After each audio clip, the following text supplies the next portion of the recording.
Hey guys, what's up? Dan Vallimont here with Fanatic Wrestling and BJJ Fanatics. Today I am up at our office headquarters here just outside of Boston to film the new instructional video. And today we focused on the whizzer position and scoring off the whizzer, turning our opponent's offense into our points.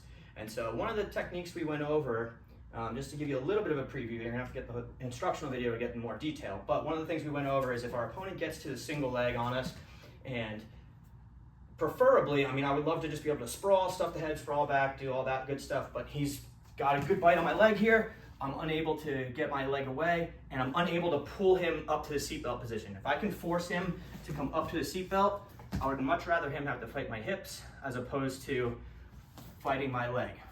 My hips are a lot stronger, so I would rather him have to come up off the leg, but inevitably we have opponents that I can't get him to come off the leg there.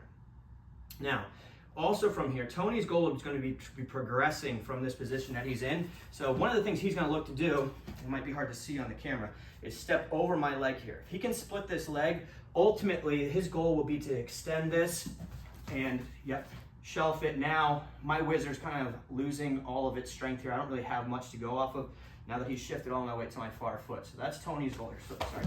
But so in this situation, now I'm in a little bit of trouble as far as, or at least I'm more limited in my options. I'm not going to be able to sprawl because my leg's kind of locked out now, so we're going to have to look to go a different route. Now, there's plenty of different options here. One of mine that's kind of a little bit more fun to do from this position is just a little roll through.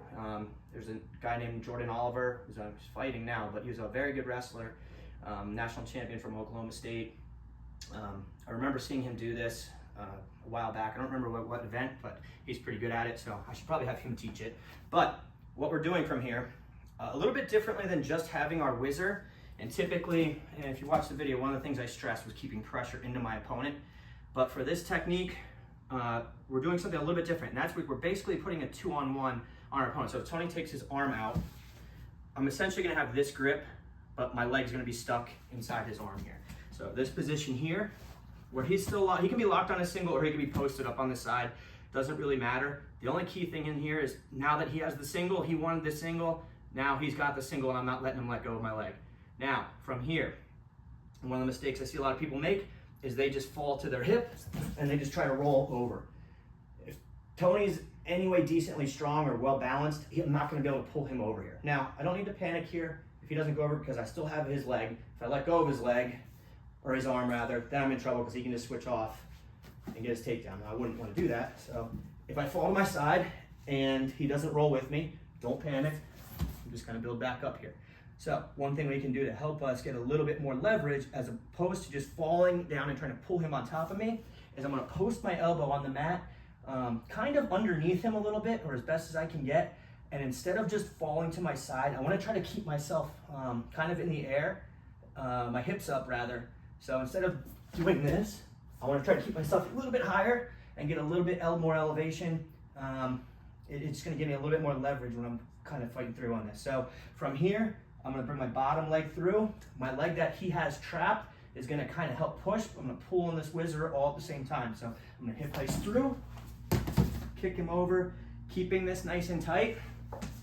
So from this position, I know it's a little awkward for wrestling, but I can hold him here. I'm in control. If he tries to turn into me, he can't really come into me. If he tries to turn away from me, I still have him nice and tight here, and we have control. I like to hang out until I've been awarded my takedown and back points, and then especially when he tries to turn away, that's a really good time for me to then cover and adjust and try to get the pin. It's gonna be hard to pin somebody from this with this technique unless we adjust.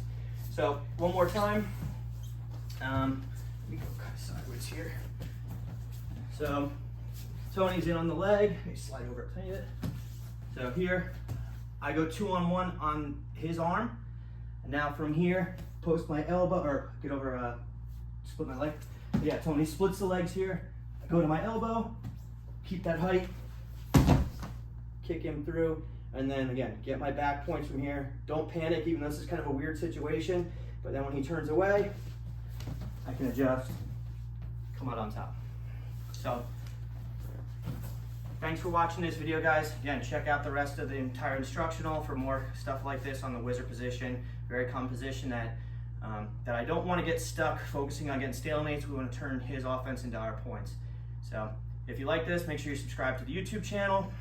Make sure you're also checking out my other instructionals, but make sure you're following all of our social media, Fanatic Wrestling, BJJ Fanatics stuff on Instagram, Twitter, Facebook, all that good stuff. Thanks again for watching, guys. We'll see you soon.